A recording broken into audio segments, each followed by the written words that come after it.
All right, so this lecture today will be two-part. We will be two lecturers engaging with the same theme, but from different aspects. I'll give first 20-minute number of introductory remarks around Simone de Beauvoir, the text that you're reading this week, as well as its theoretical and political implications. And then the second section of the lecture will be led by Dr. Angela Harutyunyan, our colleague from the Fine Arts Department, who will basically give a presentation around the influences of Beauvoir's feminism and feminist art practices in the 60s and the 70s. Okay? All right, so this week's author and reading take us to a formative moment of the 20th century. Simone de Beauvoir was writing in an intellectual and political milieu that was both highly formative for her thought and within which she made an undeniable mark by framing the field of feminist scholarship and politics. So the context is France in the mid-20th century. The time is a moment in which leftist politics surged. Think of the student uprisings of 1968. And de Beauvoir was very engaged in this context from the very beginning, in both her literary and more philosophic texts, with responding to the historico-political events unfolding then. In her works, she discusses far-reaching political questions, such as Stalinism and the Purge trials, German occupation of France and the politics of collaboration and resistance, post-World War II trials for collaborators, racism in America, France's war in Algeria, and the politics of colonization, as well as the politics of embodiment, which I will try to get to in this talk. So at this time in France, and during the time within which de Beauvoir was thinking and writing, flourished at least three major schools of thought, all of which influenced her work, most of her works. The first would be phenomenology and existentialism, largely influenced by Martin Heidegger's work, and this influence is very close to Beauvoir with Jean-Paul Sartre, her lifelong partner. The second influence would be Marxism and structuralism, and the third influence, which would be very important, was the debates going on at that time that reframed the antagonism between materialism and idealism in philosophy, such as Kojeev's lectures on Hegel, and a formative text for de Beauvoir would be Merleau-Ponty's text, Humanism and Terror, from 1947. Ponty, for those of you who don't know, was a French philosopher and public intellectual and a leading proponent of existentialism and phenomenology at that time. So in all these schools of thought, or all these different influences, one of the main questions being debated in the various intellectual circles I just mentioned in France and in Europe at the time was the question of the subject. And this is really what I want to try and discuss in this section of the talk. Who is the subject of politics? Is it the subject of consciousness? We've already engaged with Freud in this class, who presented to us a different kind of subject as well, the subject of the unconscious. And who is the subject of feminist politics? If we begin precisely from de Beauvoir's declaration, one is not born a woman, but becomes a woman, one of her most known statements. In the sentence that says one is not born a woman, but one becomes a woman, we find encapsulated in de Beauvoir's existentialist ethics that is based on the idea of, crudely put, existence ultimately preceding essence. So the subject here is conceived in the sense as one that is always constituted within and by a set of concrete socio-symbolic relations. So the subject of politics, as I want to try and show in this talk, as it appears in de Beauvoir's works, is not the subject that is conscious of itself. And when I say her existentialist ethics, we'll also come briefly to touch upon this, because precisely Beauvoir will argue that moralism must be recognized as a certain form of alienation or an external force that the subject of consciousness is implicitly propagating, but not aware of, and her work will seek to bring forth this problematic.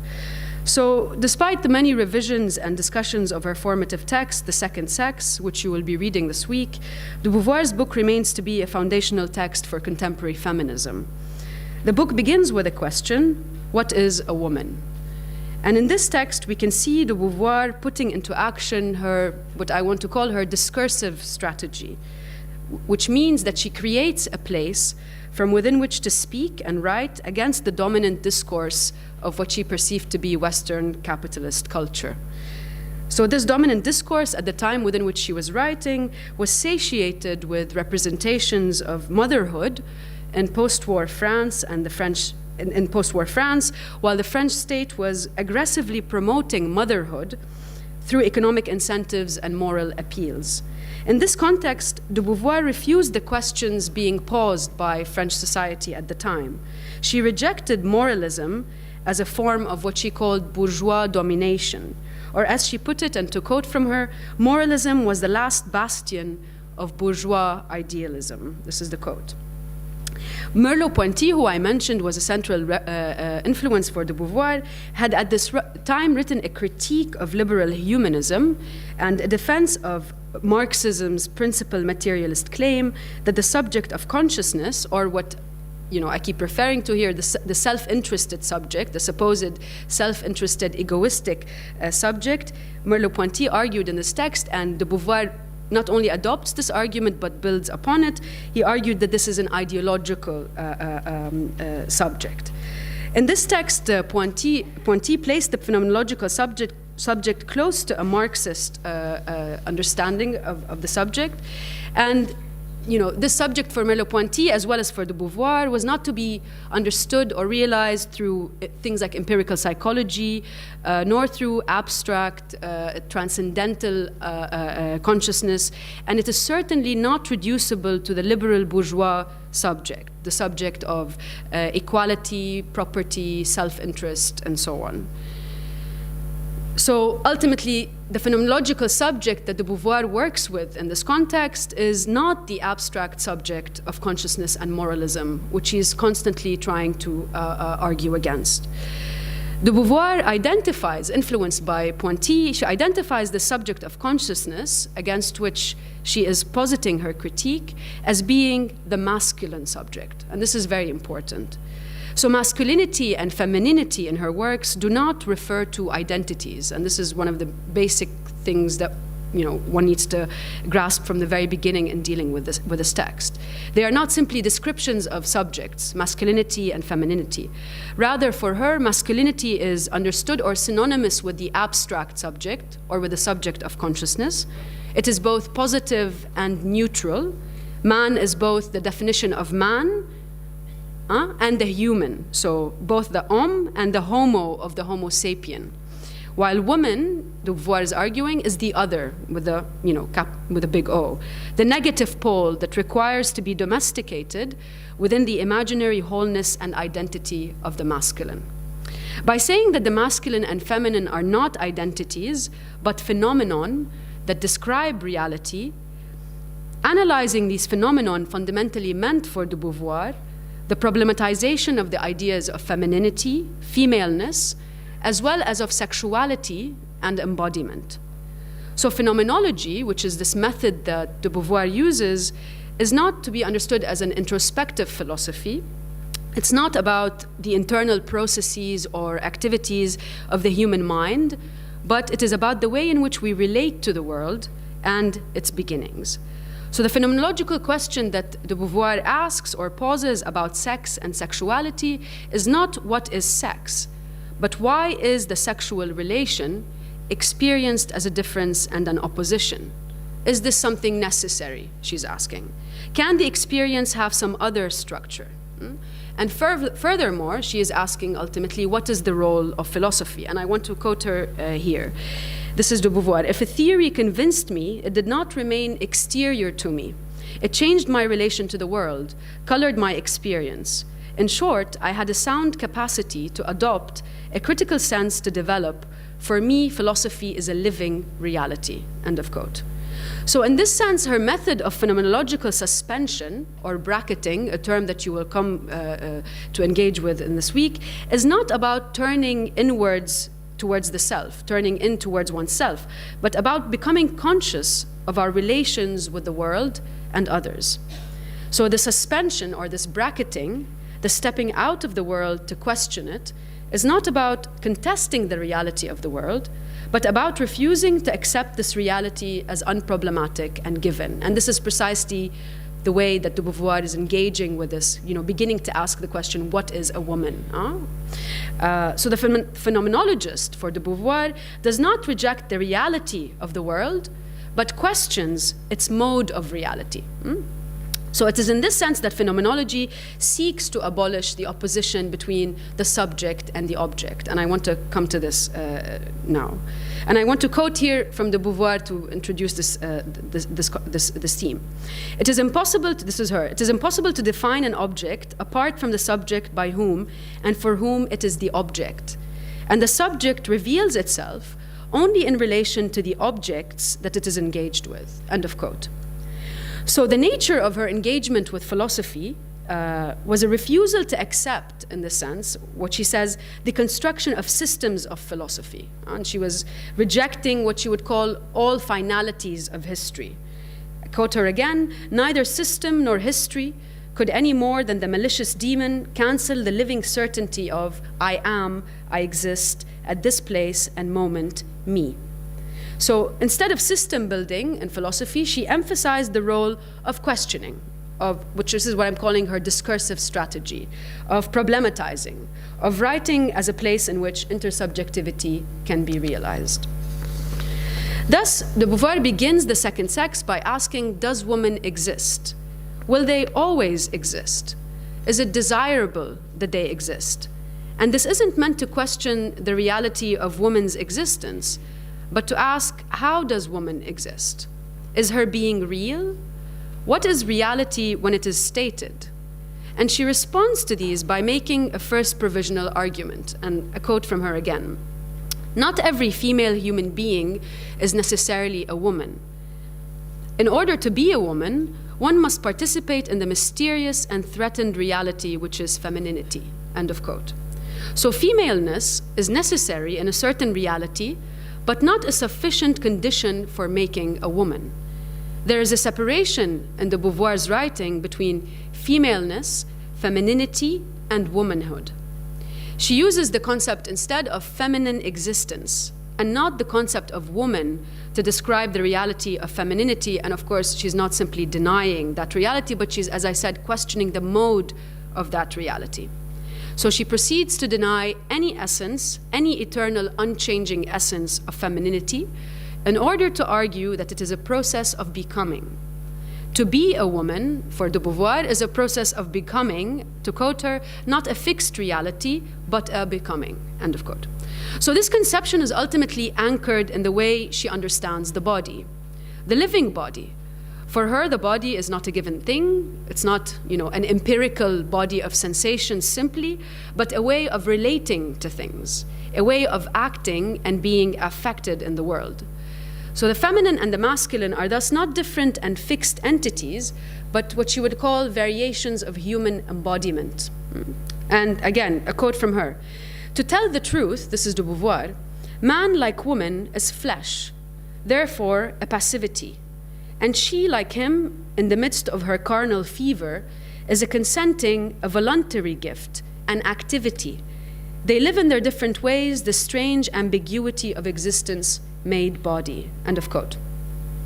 However, the relationship between man and woman is not symmetrical. To quote her again, this important quote on your handout, he is the subject, he is the absolute, she is the other. So, in other words, for de Beauvoir, woman is the product of a patriarchal mythology, and masculine ideology exploits sexual difference to create systems of inequality. But equality for her does not mean sameness, does not mean that equal is sameness, but is one that must be accomplished despite difference. She argued that claims for equality simply as sameness risk erasing sexual difference, in order to establish the masculine subject again as the absolute human. I want to quote her again. Now, what particularly singularizes the situation of woman is that she, a free and autonomous being like all human creatures, nevertheless finds herself living in a world where men compel her to assume the status of the other. They propose to stabilize her as object and to doom her to immanence, since her transcendence is to be overshadowed and forever transcended by another ego or conscience, which is essential and sovereign. So the drama of woman, this is de Beauvoir, lies in this conflict between the fundamental aspirations of every subject, who always regards the self as the essential, and the compulsions of a situation in which she is the inessential, the negative pole that sustains an illusion of wholeness for masculinity. So how can a human being, she asks, in woman's situation attain fulfillment? What roads are open to her? Which are blocked? How can independence be recovered in a state of dependency? What circumstances limit woman's liberty, and how can they be overcome? These are the fundamental questions, she says, on which I would fain throw some light. This means that I am interested in the fortunes of the individual as defined not in terms of happiness, for de Beauvoir, but in terms of liberty. Okay, end of quote. So by saying that woman is the other, she employs a somewhat Hegelian or quasi-Hegelian understanding, despite her complete, rejection of all systematicity and, of philosophical systems. She employs a Hegelian understanding of the dialectical relationship between the self and the other that is based on negation. So the self needs to be recognized by the other in the process of development of consciousness. She's accepting this Hegelian point. This is a quote from de Beauvoir: "Otherness is a fundamental category of human thought. The other in this process, as she argues, is reduced, or the other as woman, is reduced to the self-same, does not have any alterity or authentic specificity." Another way to think of the self-other relationship is the master-slave relationship. The master, or man, is assumed to have absolute knowledge, while the slave or woman has to work and labor without knowledge. The slave is both subjected and also actively shapes her own nature. And this is what de Beauvoir wants to show, precisely when she begins to discuss the question of motherhood, which I will come to shortly. So the slave or the woman is both subjected and actively shapes her own nature. Her own natural inclinations are shaped through work and through labor. This is why de Beauvoir's foremost critique is directed against the supposed naturalness of motherhood. And this is, the central point that she discusses in The Second Sex. Refusing maternity and motherhood as what is enforced on the subject, de Beauvoir complicates and refuses the monolithic notion of maternal desire as the essence of femaleness, that women essentially must desire to be mothers, okay? Her aim with this move is to destabilize the masculine idea of a mother. In The Second Sex, the familiar figure of the mother becomes an uncanny figure of the maternal, an unfamiliar figure. In fact, she argues that this enforced maternality on the female subject splits the subject internally. The maternal body for de Beauvoir is the site within which, she says, the species takes residence in the subject's body. Enforced maternity, through this containment of female desire by patriarchal law, calls forth a subject whose desire is meant to somehow coincide with a natural calling, that it is natural to be a mother. So the fetus, as such, by de Beauvoir, is seen as something that is parasitical, as what robs the woman of her entity, as the species taking residence in the subject's body. And I quote her here: "The species takes residence in the woman's body and asserts itself against her separateness," end of quote. So this war between woman and the species begins with coitus.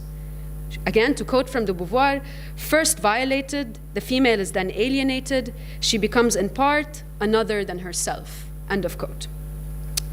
And this is very important, to referencing what I mentioned as her discursive strategy, her exaggeration of, how she portrays this as a very, what you assume to be familiar as one of the most disgusting things. Why does she do this? She adopts the terminology of actually reproductive biology, of science, from this time, in order to amplify what she considers to be the absurd male utterances in both physiology and biology that deduce the reproductive function of the female from that of an egg. And I quote her here, "The egg is imagined to be a little female, the woman a giant egg," end of quote. So the point for de Beauvoir was to render comical or to exaggerate what appears to be a scientific certitude, an evidence for deducing the woman's place as being in the home, as being the mother, as being involved in reproductive labor. So the maternal body in which the physician, priest, and the philosopher have inscribed the supposed blissful existence of the mother and child to be, for de Beauvoir, is a site of conflict, is a site of antagonism, okay? Patriarchy for her is, time? Am I good with time? Patriarchy for de Beauvoir has to affirm the mother as a subject to secure the humanist idea of the subject. And this is very important.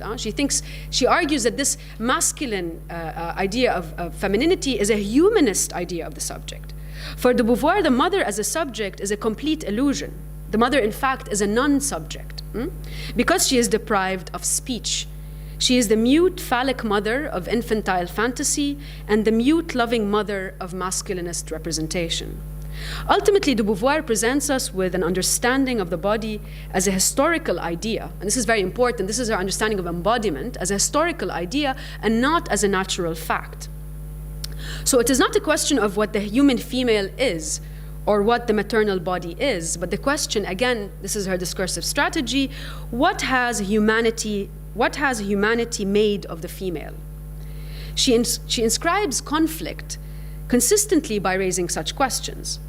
What is staged in her denaturalization of motherhood is a war between woman and the species, a refusal to define the female subject basically by her reproductive capacity. So for de Beauvoir, the female body has a material reality, of course, but has no intrinsic essential meaning apart from the discourses of gender. And thus, and in agreement with psychoanalysis, de Beauvoir understood the materiality of the body as what is lived by the subject. So the subject isn't, again, simply an empirical body. The materiality of the subject or the materiality of the body is its lived experience. Again, to quote her, "It is not the body object described by biologists that actually exists, but the body as lived by the subject," end of quote. Thus, the bearing of maternity on a woman is not the child to be inside her abdomen. The problem with it is not the specific child to be inside her abdomen, but what is in her abdomen, de Beauvoir is arguing, is precisely patriarchy. It is the name of the father, it is the cultural and socio-symbolic meaning of the species that de Beauvoir calls the species called man, the Homo sapien, the Homo and the Homo sapien. So again, her discursive strategy, her constant railing against maternity, pregnancy, childhood, and reproductive labor, and her expressions of disgust and horror are all used to stage the confrontation between man and his other. So she's, again, this is why I'm saying it's her discursive strategy. She can be seen to exaggerate the description of the existence of the other as this disgusting, parasitically infested maternal body, that in fact, by doing this, she makes this other so horrible, she pushes it to such an extent, it becomes so horrible that what it really threatens to dismantle or threatens to uphold is in fact masculine subjectivity itself, because she's saying this other is essential for masculine subjectivity itself.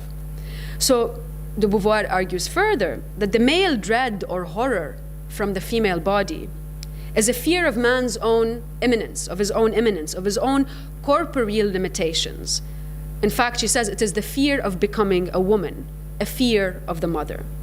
So this fear is projected outside the self, and this is why woman must be constituted as the other, as an externalized difference rather than a difference that is actually internal to male subjectivity itself, which de Beauvoir is basically trying to, this is the point that she's trying to make by saying woman is the other sex. So her most important contribution that I've been trying to get at is what one could call an alternative theory of the subject or of subjectivity. And as I said, very much responding to the discussions around the subject in her context at the time. And arguably, in fact, this theory of subjectivity is a materialist one, because by analyzing motherhood and the maternal ideal ideal as places within which the woman is a non-subject, Beauvoir reminds us that in order to counter the patriarchal order, the position of women within it must be altered.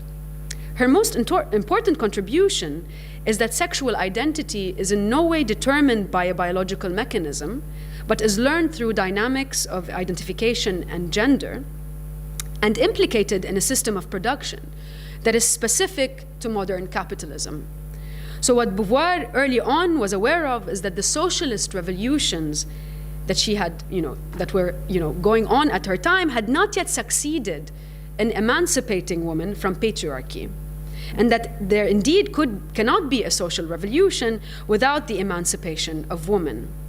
And I want to end my section of the talk with a selection from an interview that she gave 25 years later after the publication of The Second Sex. And, this is her speaking. This consciousness among women, this new feminist consciousness, that the class struggle does not embody the sex struggle, she says, is what is new. Yet most women in the struggle know that now, that is the greatest achievement of the feminist movement. It is one which will alter history in years to come. She is asked by her interlocutor.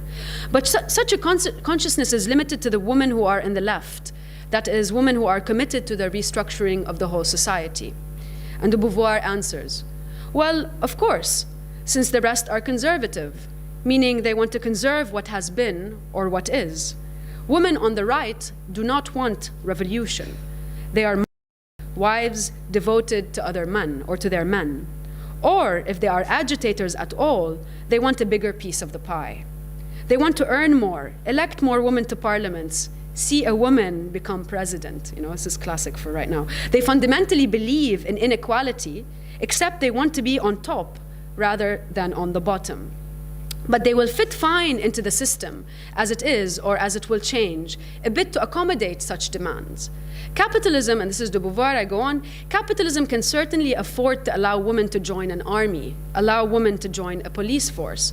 Capitalism is certainly intelligent enough to let more women join the government. Pseudo-socialism can certainly allow a woman to become secretary general of its party. Those are just reforms, like social security or paid vacations. Did the institutionalization of paid vacations change the inequality of capitalism? She asks. Did the right of women to work in factories at equal pay to the men change the male orientation of society? But to change the whole value system of their society, to destroy the concept of motherhood, that is revolutionary. Okay, this is end of quote by de Beauvoir. And now my colleague Angela Harutyunyan will take up the next part of this lecture. Thank you, Nadia. I can now build up on two strands of argument that Nadia has been presenting in relation to Simone de Beauvoir's seminal book, The Second Sex, and I will actually present the trajectories for feminist art practice that the Beauvoir's book opened up in the 60s and 70s. And here I outline two main thematics. Of course, the themes, approaches, politics that the book opened up cannot be confined to these two approaches, but I singled these two out specifically for today's presentation. The first one is household labor and social reproduction, and the second one, subject-object, the subject-object binary opposition via the body, via embodiment. So I will not be providing a general survey of the 60s and 70s feminist practices, but presenting a few examples that would drive the Beauvoir's arguments home somehow. So let's start with labor, sex, and social reproduction. The Beauvoir's philosophical project is ultimately a political one, not only a philosophical project, as Nadia has already shown, but also a political one, following Marx, who famously said, philosophers have hitherto only interpreted the world in various ways. The point is to change it.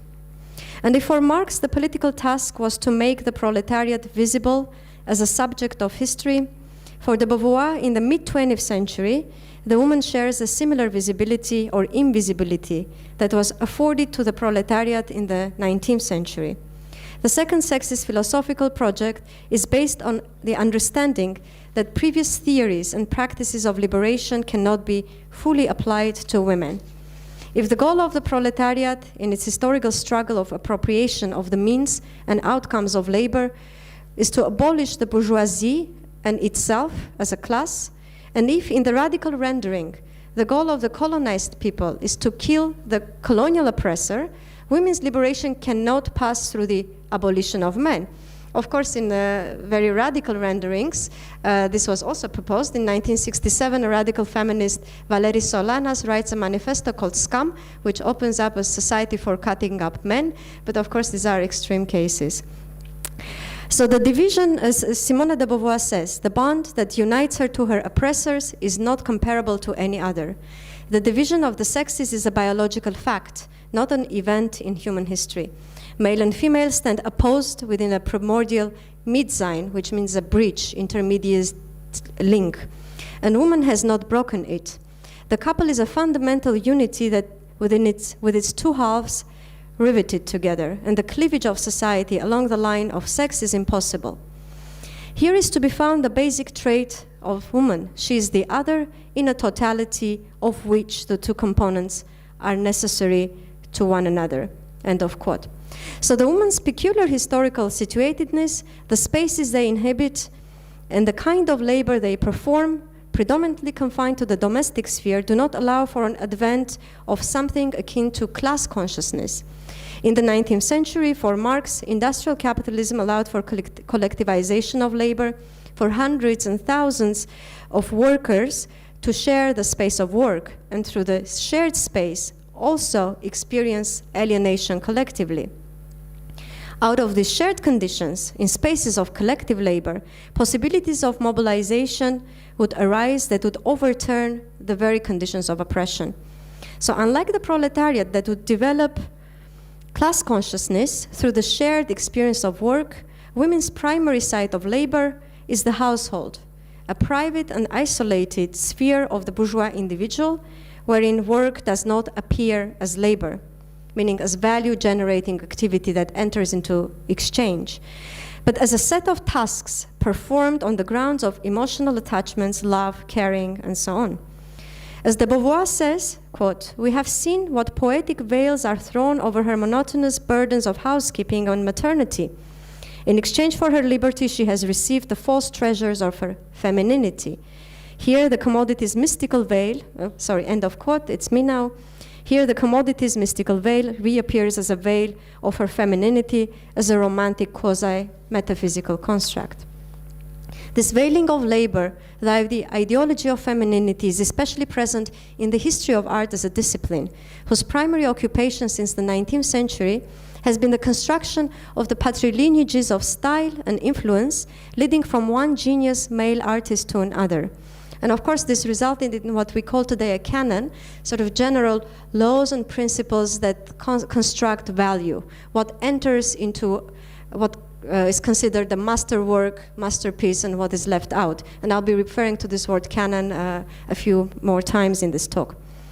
So feminist art theory and practice of the late 1960s and 70s came to revisit and revise the canon of art history and to ask the question of who and why has been included and who and why has been excluded from the Leonardo to Jackson Pollock pantheon. In a 1972 essay, art historian Linda Nochlin famously asks, "Why have there been no great women artists?" And the answer was not to excavate and find great women artists who were neglected and forgotten by the false universalist canon, this set of masterworks, though this was also done and is being done now, but to question the ideology of genius and greatness on the one hand, and situate the very question historically, in terms of the conditions of women within the institutions of pre-modern and then bourgeois family. Nochlin instead asks, did women historically have access to art education, and more specifically to anatomy, to the naked body and the dissected corpse? It was anatomical drawing, after all, that became one of the key conditions for mastery in painting since the period of Renaissance. And actually, even if women could attend art classes, could attend workshops, and then join Beaux-Arts institutions, they could not see a naked body. This was a complete taboo. If the material conditions and the patriarchal family relations did not permit women's entrance to art academies and artists' workshops, how could there be great women artists? Asks Nochlin. After all, greatness does not spring somewhere from the soul or is biologically determined, but is a category constructed via social institutions, and amongst them art history. And now you can see here the Beauvoir's influence of becoming of the canon that is also biased in terms of against women. The feminist theory of the 60s and 70s was an arrow with two main targets. First, it aimed to undo what was perceived as a biased distinction between so-called low culture and high art. High art meaning painting, sculpture, where both process and the body are veiled behind the final artwork, by addressing the questions of artist labor. And two, it aimed to make visible the unspoken and unseen labor of women in the household. In the sharp distinctions that modern art drew between non-purposeful autonomous high artworks and utilitarian objects, here is, you see, Bernard Newman's work, which is in the Museum of Modern Art in New York, autonomous artwork that you go to view to gain aesthetic pleasure, and below you see a wallpaper for industrial production. So in the sharp distinction that modern art drew between non-purposeful autonomous high art and utilitarian objects, the often male painter whose sexuality is veiled behind the myth of his status as a master of intentionality, produces artworks that reflect his unique soul revealed in the unrepeatable painterly mark. And we should not forget that this is the immediate period following American abstract expressionism that used sexualized metaphors in its production of the male painter as a heroic and virile subject of absolute freedom. Here you see Jackson Pollock, whose drip technique, where he would face the canvas and drip paint from the brush onto the canvas positioned horizontally. They were also characterized as so-called ejaculatory paintings. So as opposed to this, female labor has been historically designated to the production of crafts and utilitarian objects. These, unlike paintings that supposedly mark transcendence from the banality of everyday life, are confined to the world of need and necessity. So the sites of female labor, housework, reproduction, production of crafts, became sites of intervention for artists who declared that personal is political. This was the motto of the 1960s and 70s feminism. In 1972, Californian artists Judy Chicago and Miriam Shapiro opened Woman House, a collective space for cohabiting, educating, thinking, and exhibiting. The exhibition that they staged in the same year was conceived as a performative rite of passage of becoming a woman, with multiple rooms called nursery, nurturer's kitchen, menstruation room, sheet closet. The visitor participant would be led through the space where women were performing everyday acts that make up womanhood. These performances created a total environment that fused ritualistic theater with everyday gendered tasks. On the one hand, they denaturalized women's everyday labor, and on the other hand, challenged the idea that art is a detached object for contemplation. Here, the woman's artist's body, made visible, was conceived as an attack on the status of art as a self-sufficient autonomous object displayed in the seemingly neutral space of the museum. Judy Chicago's 1974-1975 dinner party staged yet another assault on the art historical intellectual canon. This monumental work comprised an installation of a large triangular table that served as a femage, as opposed to homage, to 999 women in history. This Last Supper honored famous and infamous, neglected, forgotten, and erased artists, writers, composers, and philosophers, even goddesses. The more prominent amongst them had a seat at the dinner table covered with a handmade tablecloth and porcelain floral and vulvar symbols that symbolized the guests. The rest had their names inscribed on porcelain tiles composing the base of the table. This matrilineage served for reclaiming women as subjects of history and representation through labor traditionally assigned to women, sewing, knitting, pottery making, and so on. Another artist who consistently engaged with the question of feminine labor in the 1960s and 70s as a means of institutional critique, critiquing the institution of family and high art alike, was Mirlay Lederman-Ukeles. In a 1969 maintenance art manifesto, she writes, I quote, "Development, pure individual creation, the new, change, progress, advance, excitement, fight, or fleeing. Maintenance, keep the dust of the pure individual creation, preserve the new, sustain the change, protect progress, defend and prolong the advance, renew the excitement, repeat the flight." End of quote. So by bringing a key Enlightenment category, development, and the tedious work of maintenance together, Ukeles pointed at maintenance that goes into keeping alive the pillars of modernity, the ideas of change, progress, and the new. Ultimately, she enacted a series of performances where she cleaned the floors and stairs of museums for set hours. She referred to these activities as floor paintings, and the collected dust, arranged in a display case, was named dust painting. Here we do not only have the intrusion of domestic labor onto the space of the museum, performed by a woman who is an artist, but also the very labor that goes into maintaining spaces that house products of high culture is made visible. The maintenance of the display case housing the dust painting would normally be the janitor's responsibility, but once made a work of art, it enters the territory of the conservator. In Chicago's and Ukeles' works, the critique of the institutional conditions of art is not separable from the critique of the institutional structures of patriarchy, including its seemingly most natural sphere, the domestic sphere. If Chicago's work still preserves the bourgeois ideology of genius and individual artists as ideals preserved by the art museum, of course she reverses it by making women the heroes of history, Ukeles offers a double critique of the sphere of domesticity and the art institution. But these two artists' work point to an assumption that the logic of repetition is not confined to the industrial production of commodities, but includes tedious domestic labor as well: cooking, cleaning, sewing, maintaining. Dr. Bou-Ali already mentioned the centrality of the question of the subject for the Beauvoir, and it was precisely this question that became paradigmatic for the 70s theory and art practice that took up psychoanalysis as a weapon against patriarchy and against psychoanalysis' own biases towards the masculine subject.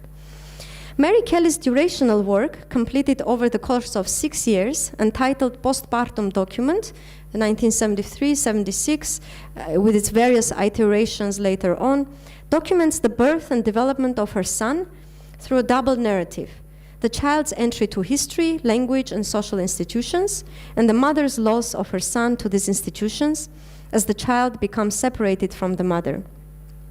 Using the tools provided by Lacanian psychoanalysis, Kelly's ethnographic theoretical investigation centered on the possibility of female fetishism.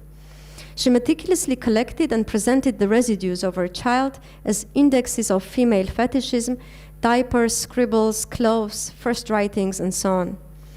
Numerous charts, graphs, theoretical reflections combined with these emblems of the mother's desire point at the domestic labor of sexual reproduction as an intrinsic part of social production, including the production of desire. This archaeology of the everyday, in Kelly's own words, debunks the double myth of the artist genius who effaces the traces of work and the labor of sexual reproduction as non-work. But in addition, Kelly's deep investment in theory claims this traditionally masculine domain for the female artist. And here, we arrive at the second thematic that I have identified in feminist art practices in the 60s and 70s, opened up by the second sex: the subject and object binary opposition through the question of the body and embodiment. In the 1970s, body art practices most productively engaged with the subject and object binary. The body here acted not only as a site upon which the patriarchal violence is enacted, but also as a means to challenge the politics of representation within the canon of art history, where women were seen as objects of representation whose bodies had been pacified via idealization through the classical genre of the nude. Here, artists such as Shigeko Kubota, Karole Schneemann, Hannah Wilke, and Vito Acconci use their own bodies in performances, video installations, and photographic series. In these works, the subject who represents and the object of representation are not oppositional to and separate from one another. The artist is the subject who makes the artwork. Her body is the material for making art, and this body constitutes the artwork itself. Kubota's 1965 performance called Vagina Painting, where the artist makes an abstract expressionist work by a dangled brush coming out of her crotch, is a commentary on abstract expressionist painting of the 50s, and particularly on Jackson Pollock's work, the performative and embodied dimension of which had been obscured and erased by modernist art criticism. I already talked about the process of Pollock's paintings, where the body was very present, via performance in making the painting as such, but the way the art criticism had received his work, you forget the body, it's behind the painting, you put the painting again vertically in a museum as a prime commodity for the art market, as a prime object for contemplation. Unlike Pollock's work, where the result, the painting, had been made sacred in the museological order of modernist art, in Kubota's work, it is the ephemeral and durational performance that constitutes the artwork rather than the end result. So we don't have a painting at the end that finds a place in the museum. It's the very process that is being documented through its temporality and ephemerality that constitute the artwork. Schneemann's 1975 performance similarly brings in the sext and partial subject as both an object and subject of representation. In Interior Scroll, artist, philosopher, art historian, and filmmaker Schneemann pulls a paper scroll out of her vagina while reading philosophical texts from it. In this, the subject and object binaries, the woman as belonging to nature, to immanence, as opposed to the transcendental male artist-philosopher, are not undone, but are enacted performatively by a phenomenological intersection of the body and the world, the self and the other. As an object of desire who puts her naked body in front of the audience, Schneemann is also a desiring subject who performs transcendence as a philosopher, as an artist, as a so-called master of intentionality, as a male in drag. It wasn't only female artists who were exploring the boundaries of subjectivity and objecthood, self and other via embodiment. And this is my last example before we finish. Vito Alconci's 1973 video theme song presents a close-up video of the artist where he, throughout the 33 minutes of the piece's duration, addresses the assumed and absent viewer. His performance, that at times is sadistic and at other times masochistic, inviting the viewer in as a seducer and then chasing her away as an abuser, is carried out as he casually plays popular songs off tapes and smokes cigarettes. As the artist's face is positioned closely against the camera and as he pushes into the space of the viewer, the screen becomes a threshold, a porous net between the artist and the viewer, the artwork and its audiences, the object of representation and the viewing subject. The Beauvoir second sext opened up avenues for feminist praxis that throughout the 60s and 70s women's liberation movement and beyond challenged the authority of normative discourses, institutional values and the politics of representation. In feminist art practice in particular, it is not politics as a theme that acquires a status of an object to be represented, but the representation itself is conceived as a political act. And in this work, photographic work by Hannah Wilke, where she sits naked, not gazing at the viewer, but yet facing the viewer, she asks the question, what does this represent? What do you represent? What kind of knowledge are you gaining from this object of representation? And I will finish with this work by Guerrilla Girls, an anonymous collective of maybe women artists, we cannot know, that has been producing posters and juxtaposing images from pop culture and high art with seemingly banal statistics that question the politics of representation, the biases within the canon of art history and the museums, and placing these posters on the streets, in the museums, as interventions to change the very institutional conditions for art production and reception. And here the writing already carries with it the political and aesthetic message. So I will finish here, and thank you.